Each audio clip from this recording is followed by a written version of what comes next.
Hello students, today I will discuss about the empirical and molecular formula.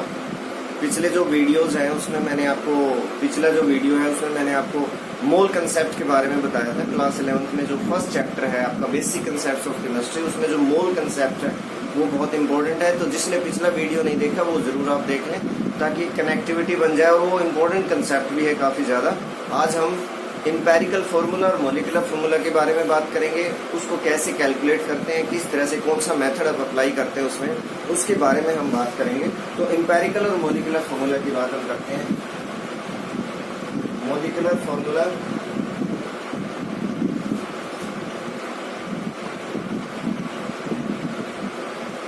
And empirical formula.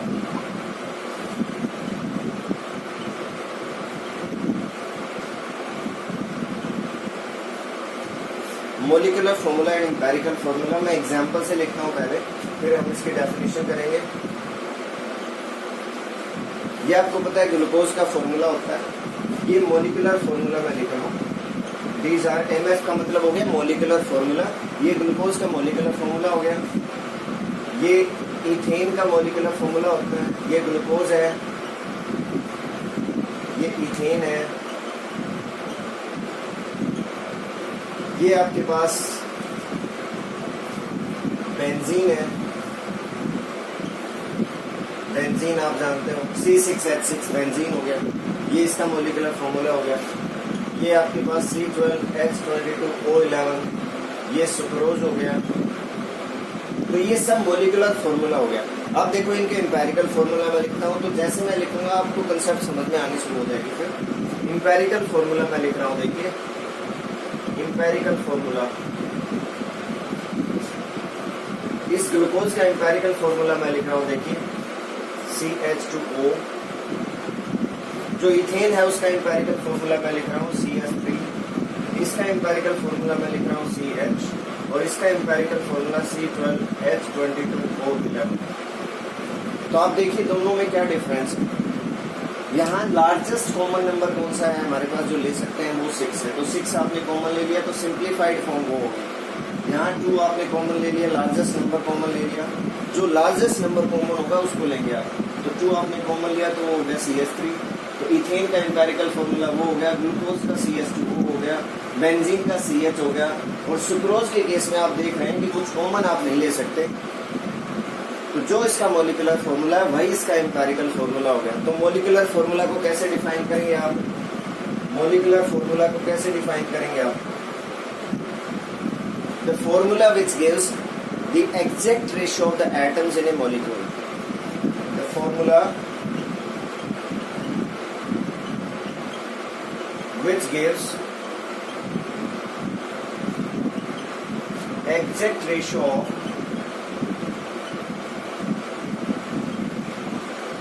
Atoms in A molecule. एक molecule के अंदर exact ratio क्या है atoms की, उसके बारे में जो फॉर्मूला हमें बताता है उसको क्या बोलते हैं, मॉलिक्यूलर फॉर्मूला बोलते हैं। और एम्पेरिकल फॉर्मूला क्या होता है, formula which gives the simplest ratio of the atoms in A molecule, उसको बोलते हैं एम्पेरिकल फॉर्मूला। तो ये मॉलिक्यूलर फॉर्मूला हो गया। देखो एग्जैक्ट रेशियो है 6 12 6 2 6 6 6, इसमें 12 22 and 11, exact ratio of the atoms in A molecule. और एम्पेरिकल फार्मूला EF का मतलब हो गया यहाँ पे एम्पेरिकल फार्मूला। एम्पेरिकल फार्मूला क्या हो गया, formula which gives simplest ratio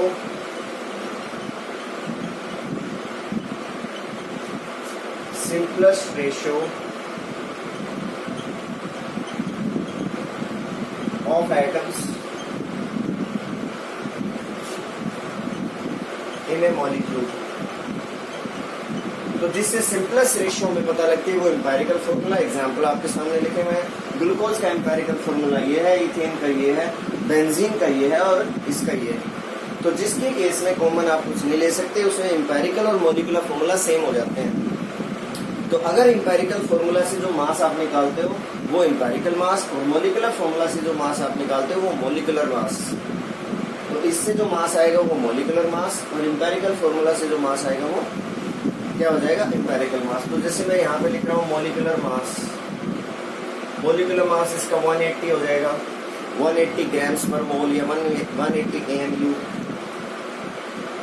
ethane आपके पास, आप इसका मॉलिक्यूलर मास क्या हो जाएगा, कार्बन 2 है इसमें, तो 2, एक कार्बन का कितना होता है एटॉमिक मास 12, तो 12 इंटू 2 24 प्लस 6 कितना हो गया, ये 30 हो गया आपके पास। इसका मॉलिक्यूलर मास कितना हो गया, 6 कार्बन है तो उनका कितना हो गया आपके पास 72 और 6 हाइड्रोजन हो गए तो उनका हो गया 80 आपके पास। और इसका सारा 78 हो गया और इसका हो गया 342 ग्राम्स पर मोल। अगर एक मोल का निकाले तो मोलर मास, नहीं तो molecular mass, mass of one molecule, तो ये आपके पास 180 AMU या 180U, 30U, 70U, 78U या 342। और इनका एम्पेरिकल मास निकाले तो आप एम्पेरिकल मास देखिए, इसका हो जाएगा 30, इसका कितना हो गया, इससे हाफ हो गया आपके पास 15, इसका कितना हो गया आपके पास, इससे 6 टाइम्स कम हो गया तो आपके पास कितना हो गया 13 हो गया। और इसका सेम रह गया आपके पास 342।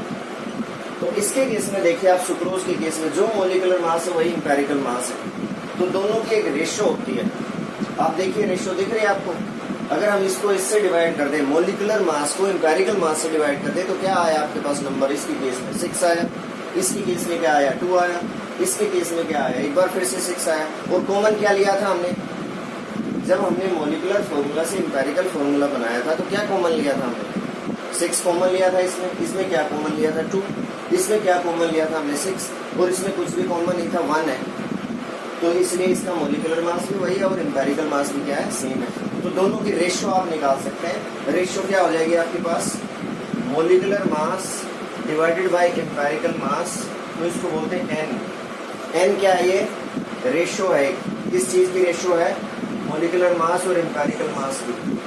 अगर आपके पास दोनों सेम है तो अंडरस्टूड है, molecular mass empirical mass same हो जाएगा। मॉलिक्यूलर फॉर्मूला और एम्पेरिकल फॉर्मूला अगर सेम है तो molecular mass empirical mass same हो जाएगा और n की वैल्यू 2 आ जाएगी। तो ये एग्जांपल आप करके देख सकते हैं। ग्लूकोज के केस में जैसे आपके पास इन ग्लूकोज n की वैल्यू क्या होगी बच्चों, n is equal to 180 divided by 30, तो कितना आ गया, ये 6 आ गया। और इथेन में n की वैल्यू 2 आ गई, बेंजीन में ये 6 आ गई, और सुक्रोज में ये कितने आ गई, 1 आ गई। तो ये आपको पता होना चाहिए। तो हमने बात की मॉलिक्यूलर फॉर्मूला की, एम्पेरिकल फॉर्मूला की, मैंने एग्जांपल से बताया। इससे जो मास निकालते हैं मॉलिक्यूलर मास, एम्पेरिकल फॉर्मूला से निकालेंगे एम्पेरिकल मास, दोनों की रेशियो है उसको n बोलते हैं। मॉलिक्यूलर फॉर्मूला में देता है exact ratio of the atoms, empirical formula देता है हमें simplest ratio of the atoms in a molecule. Empirical mass, एक और फॉर्मूला आप लिख सकते हैं, molecular formula is equal to n into empirical formula. तो molecular formula is equal to n into empirical formula. ये n कैसा है आपके पास, यहाँ ratio molecular mass divided by empirical mass, ये n हो गया। तो इसी n को एम्पेरिकल फॉर्मूला से मल्टीप्लाई कर देंगे तो क्या आ जाएगा आपके पास, मॉलिक्यूलर फॉर्मूला आ जाएगा। ये डिवाइड कर देंगे तो एम्पेरिकल फॉर्मूला आ जाएगा आपके पास। अब सबसे बड़ा क्वेश्चन ये है कि हमें एम्पेरिकल फॉर्मूला कैसे पता लगे। तो उसके लिए हम क्वेश्चन करते हैं, आपकी जो NCERT टेक्स्ट बुक है उसमें भी क्वेश्चन दिया हुआ है, एक 3rd क्वेश्चन है, एक 8th क्वेश्चन है, एक पीछे आगे 34th क्वेश्चन भी है। तो जैसे मैं 3rd क्वेश्चन है वो आपको बता रहा हूँ, एम्पेरिकल फॉर्मूला के ऊपर बेस्ड है। क्वेश्चन नंबर जो 3 है आपका, 3 और 8 सेम क्वेश्चन है, ये की जैसे क्वेश्चन है। तो इसमें दिया हुआ क्वेश्चन अगर पढ़ के देखेंगे तो पता लगेगा आपको। इसमें दिया हुआ है कि एक ऑक्साइड है आयरन की और ऑक्सीजन की, you have an oxide of iron and oxygen, जिसमें आयरन की रेशियो है 69.9% और ऑक्सीजन की है 30.1%। तो रेशियो हो गया आपके पास दोनों की, और इससे आपको निकालना है एम्पेरिकल फॉर्मूला, कैलकुलेट करना है। तो आप देखिए कैसे करेंगे। क्वेश्चन नंबर 3 मैं आपका ये करवा रहा हूँ, 3 कह लो, 1.3 कह लीजिए आप इसको, है 1.8, दोनों सेम ही है question. 1.8 and 1.3 both are same, बिल्कुल सेम क्वेश्चन है दोनों। तो इसमें करेंगे क्या आप वो देखिए। आप सबसे पहले आपके पास जो भी कंपाउंड होगा उसमें जितने भी एलिमेंट्स हैं उनके सिंबल लिख लीजिए। सिंबल नहीं पता तो नेम लिख लीजिए आप। तो मैंने लिख दिया यहाँ पे सिंबल और नेम। सिंबल और the name of the atoms और the elements present in that compound. तो आपके पास एक आयरन और ऑक्सीजन की क्या है, ऑक्साइड है। तो इट मीन्स दो एलिमेंट्स हो गए आपके पास, आयरन हो गया, ऑक्सीजन हो गया। आयरन का ये सिंबल है, ऑक्सीजन का ये है। पूरा नाम लिखने की बजाय सिंबल आपको आए तो बेटर रहता है केमिस्ट्री पॉइंट ऑफ व्यू से। तो सिंबल आपने लिख लिया।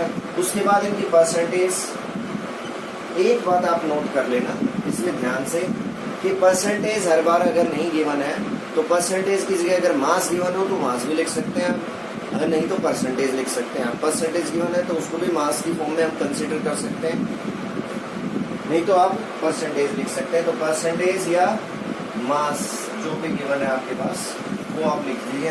यहाँ पे परसेंटेज दी हुई है 69.9% इसका और 30.1% इसका। तो मैंने परसेंटेज को ही हम क्यों मास मानते हैं, ये दोनों मिला के 100 ग्राम हो गया। तो इट मीन्स अगर आपके पास 100 ग्राम आयरन ऑक्साइड है, 100 ग्राम क्या है, आयरन ऑक्साइड, तो अंडरस्टूड है उसमें से 69.9 ग्राम किसका है, आयरन का है, और 30.1 ग्राम किसका है, ऑक्सीजन का है। ये तो अंडरस्टूड हो गया ना। तो एक तरह से मास हो गया ये आपके पास।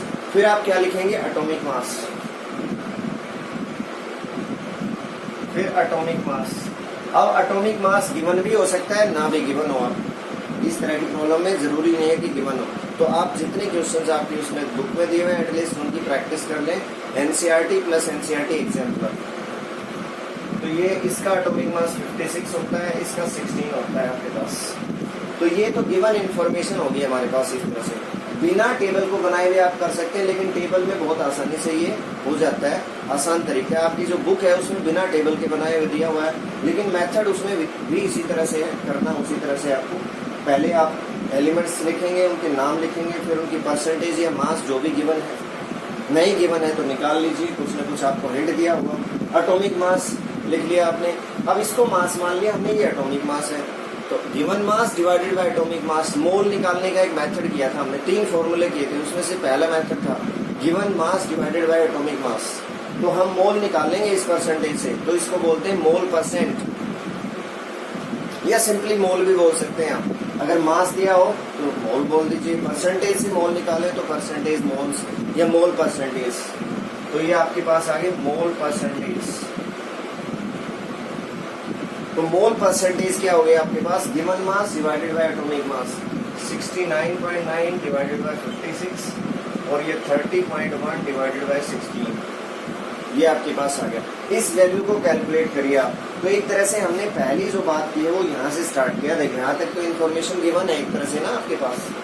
तो 69.9 डिवाइडेड बाय 56, ये वैल्यू अप्रोक्सीमेटली 1.8 आती है। 1.8 से ज्यादा आप एग्जैक्ट कैलकुलेशन भी कर सकते हैं। 1.2 के करीब आती है, और ये वैल्यू आपके पास आती है 1.8 के करीब। जैसा कि आप देख पा रहे हो, अगर ये 32 हो जाता तो 2 ही हो जाता पूरा, तो ये 2 से थोड़ा कम है। इसी तरह से यहाँ से आप एग्जैक्ट कैलकुलेशन कर सकते हैं। एग्जैक्ट कैलकुलेशन आपको करनी होगी, ये मैं यहाँ पे आपको समझाने के लिए बता रहा हूँ। तो ये आ गया आपके पास मोल परसेंटेज। अब क्या करना है आपको, मोलर रेशियो। नेक्स्ट जो आपके पास कॉलम होगा उसमें होगा मोलर रेशियो, और इसी तरह से आपको चलना है। हर न्यूमेरिकल में जो इस टाइप का है उसमें इसी तरह से आपको करना है, जिसमें एम्पेरिकल फॉर्मूला कैलकुलेट करना हो। Molar ratio. अब मोलर रेशियो निकालते हुए एक चीज का आप ध्यान रखेंगे कि यहाँ पे जो वैल्यूज आई उनमें सबसे छोटी वैल्यू को पिक करेंगे आप, सबसे छोटी वैल्यू को चूज करेंगे और बाकी सबको और खुद को भी डिवाइड करेंगे उसमें। मोलर रेशियो, मोल्स की रेशियो निकालेंगे हम। कैसे निकालेंगे, इनमें जो सबसे छोटी वैल्यू है उसको लेके खुद को भी डिवाइड करना है, बाकी सबको भी करना है। तो जैसे ये वैल्यू है, इन दोनों में 2 वैल्यूज है, इनमें ये स्मॉलर वैल्यू है, तो हमने क्या किया 1.2 डिवाइडेड बाई 1.2, 1.8 डिवाइडेड बाई 1.2, तो ये वैल्यू आ गई 1, ये आपकी अप्रोक्सीमेटली 1.5, ये आ गई आपके पास। तो ये 1.5 आ गई, ये 1 आ गई आपके पास। अब यहाँ पे 2 ऑप्शन हो सकते थे, ध्यान से सुनना आप। 2 ऑप्शन हो सकते थे यहाँ पे, इस पॉइंट पे आके, उसी के हिसाब से नेक्स्ट स्टेप करेंगे। फिर आप कई न्यूमेरिकल्स में नेक्स्ट स्टेप करने की जरूरत होती है, कईयों में जरूरत नहीं होती। अगर ये आपका नेचुरल होल नंबर आ जाता, आपके पास नेचुरल नंबर आ जाता 1 2 3 4 5, फ्रैक्शन में ना आती वैल्यू, अगर ये वैल्यू फ्रैक्शन में ना होती, देखो जैसे यहाँ पे फ्रैक्शन में आई, अगर ये फ्रैक्शन में नहीं होती, होल नंबर में ही होती, तो हमारे पास ये एम्पेरिकल फॉर्मूला आ गया था। आपको पता है इस कंपाउंड के अंदर दो एलिमेंट्स हैं, आयरन और ऑक्सीजन।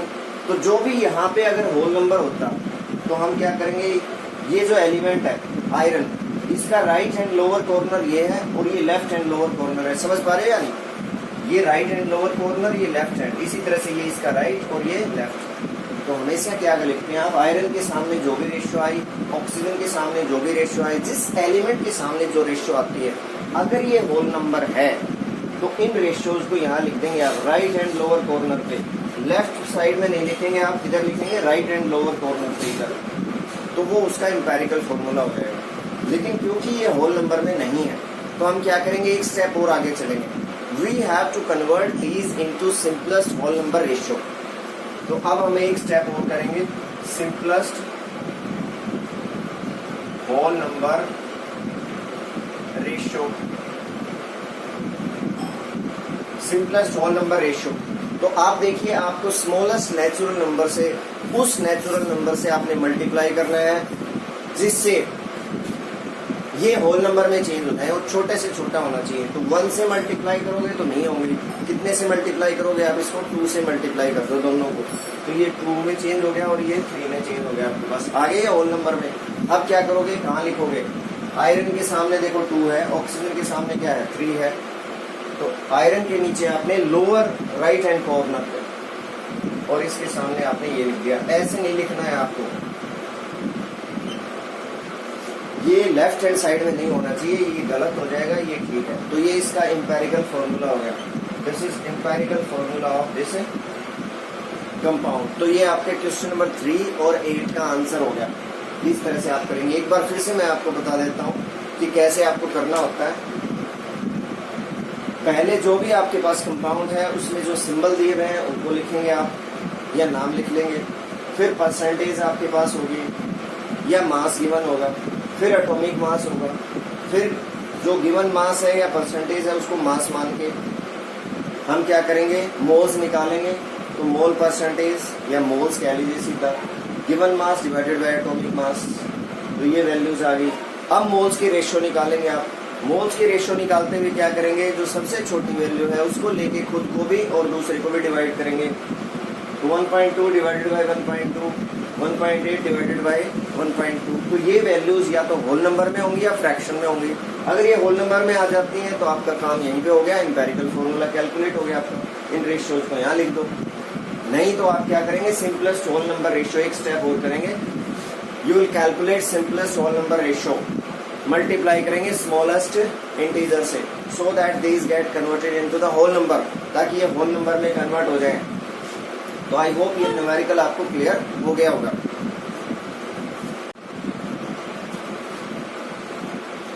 तो एक क्वेश्चन है हमारे पास, एक क्वेश्चन और मैं करवा रहा हूँ। एम्पेरिकल मॉलिक्यूलर फॉर्मूला पर based, a crystalline compound lose 51.2% of mass on heating. The anhydrous compound gives magnesium, उसका जो anhydrous फॉर्म है उसमें मैग्नीशियम 20% है, सल्फर 26.66% है, ऑक्सीजन 53.33% है। Calculate molecular formula and molecular mass of anhydrous compound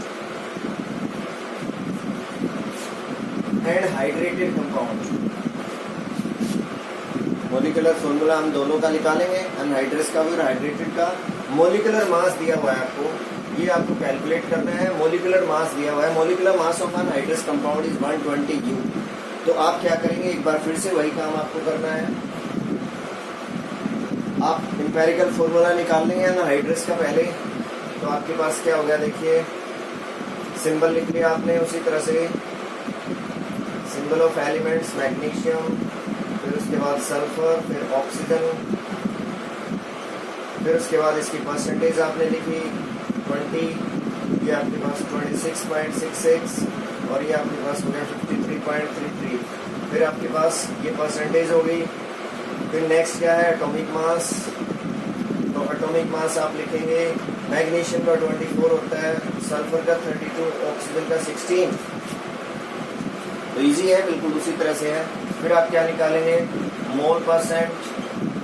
mole percent आप करेंगे तो 20 divided by 24, 26.66 divided by 32, at 53.33 divided by 16, ये हो गया आपके पास।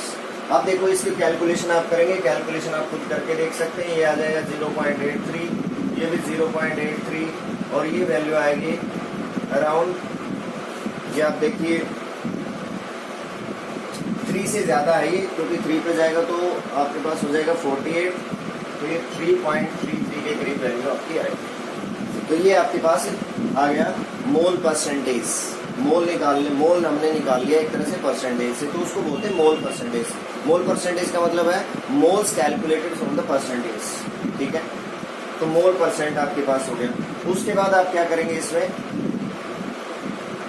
उसके बाद आप रेशियो निकालेंगे, molar ratio.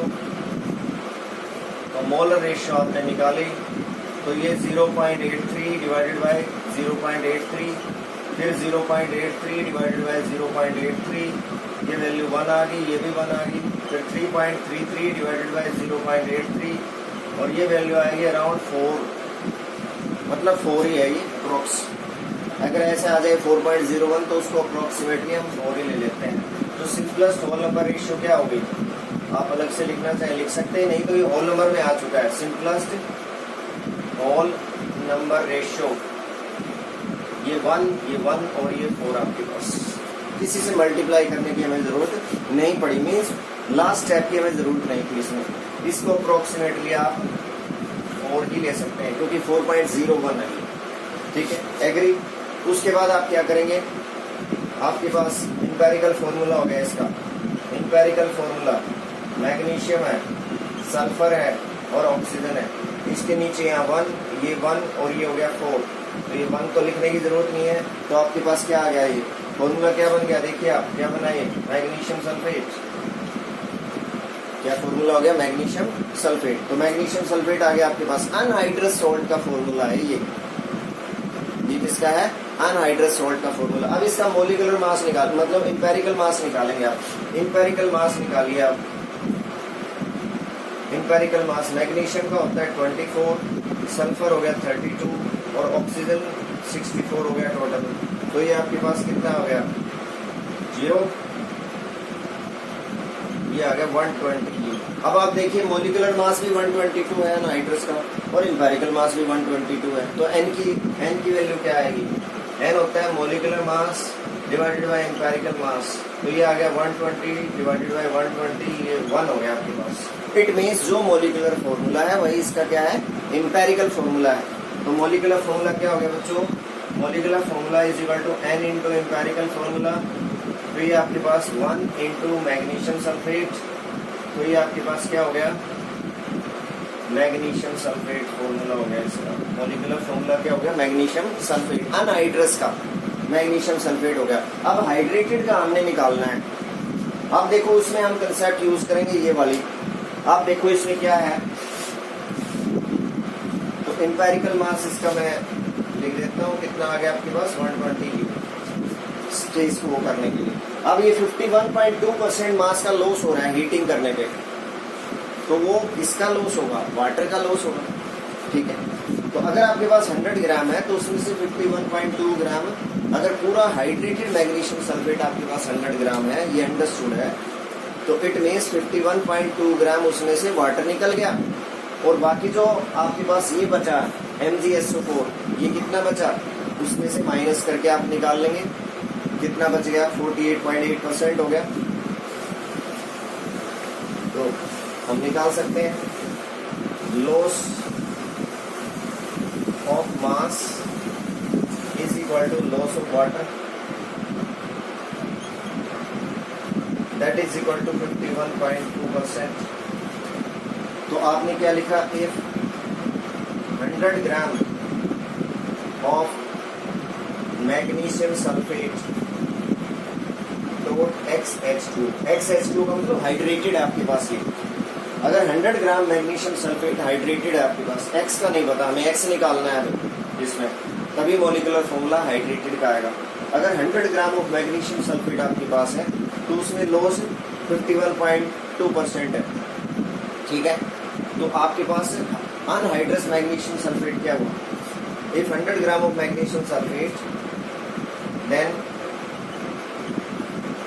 magnesium sulfate anhydrous is, anhydrous कितना हो गया आपके पास मैग्नीशियम सल्फेट, इसमें से टोटल मैग्नीशियम सल्फेट आपके पास ये हाइड्रेटेड फॉर्म में 100 ग्राम है, तो अनहाइड्रस मैग्नीशियम सल्फेट कितना हो गया 100 माइनस 51.2%, दैट इज 48.8% या 48.8 ग्राम कह लीजिए आप इसको, दोनों को मिला के 100 होना चाहिए आपके पास, एग्री और not.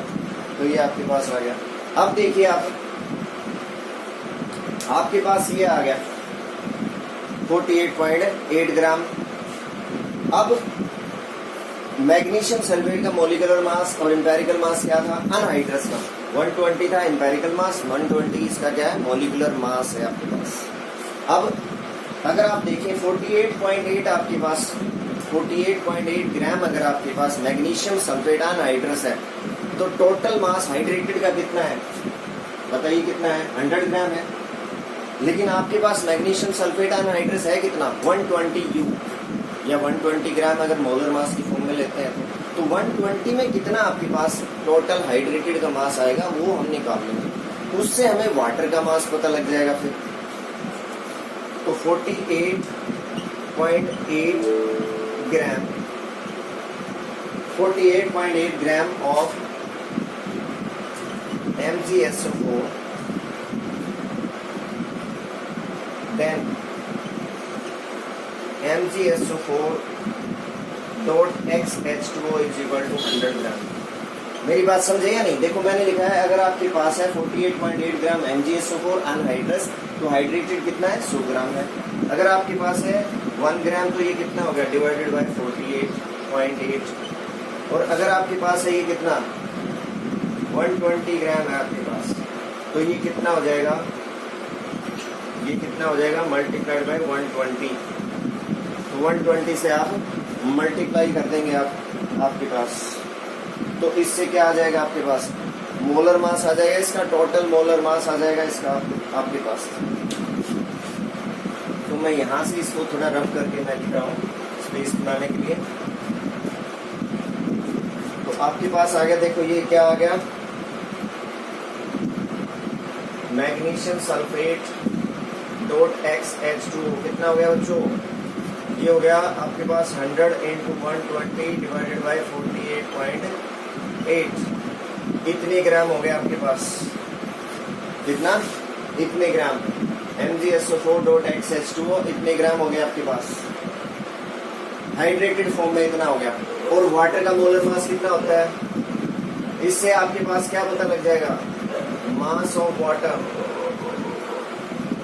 Mass total mass of water कितना है आपके पास। बस मैं आपको बता रहा था कि ये मास मैग्नीशियम सल्फेट डॉट XH2O का कितना है आपके पास, ये इतना आ गया, तो ये आपके पास वैल्यू आएगी अराउंड, अगर आप कैलकुलेशन करते हैं तो ये वैल्यू आपके पास आ रही है अराउंड 246 ग्राम, कितने आ रही है बच्चों 246 ग्राम। तो मास वाटर का कितना हो गया 246 माइनस 120, तो ये वैल्यू कितनी आ गई आपके पास 126 ग्राम, 126 ग्राम वाटर है आपके पास। मोलर मास वाटर का कितना होता है, molar mass of water is 18 grams पर मोल, तो number of moles of water कितने हो जाएंगे, number of moles of water आपके पास टोटल मास है 126 डिवाइडेड बाय 18, तो ये वैल्यू कितनी आ गई आपके पास 7 आ गई। तो इट मीन्स आपके पास जो वाटर ऑफ क्रिस्टलाइजेशन है वो 7 है, number of moles of water of crystallization वो क्या है 7 है। तो मॉलिक्यूलर फॉर्मूला क्या होगा इसलिए हाइड्रेटेड का मैग्नीशियम सल्फेट डॉट 7H2O।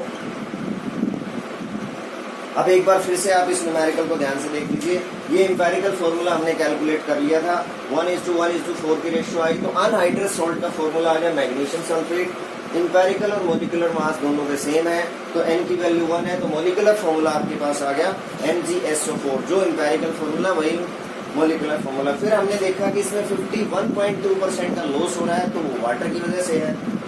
तो अगर आपके पास 100 ग्राम ये है हाइड्रेटेड फॉर्म है, तो लॉस कितना हुआ 51.2 का, तो अनहाइड्रस कितना हो गया 48.8% हो गया।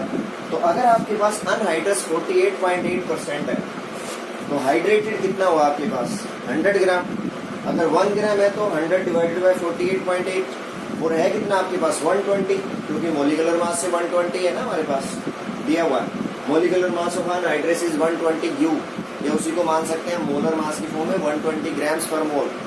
तो 120 अगर आपके पास ग्राम है अनहाइड्रस सॉल्ट, ठीक है, तो आपके पास हाइड्रेटेड का टोटल मास कितना होगा, हाइड्रेटेड सॉल्ट का मोलर मास कितना होगा 100 × 120 डिवाइडेड बाय 48.8, तो ये अगर 246 ग्राम, तो 246 ग्राम हाइड्रेटेड सॉल्ट का मोलर मास है, अनहाइड्रस का 120 है।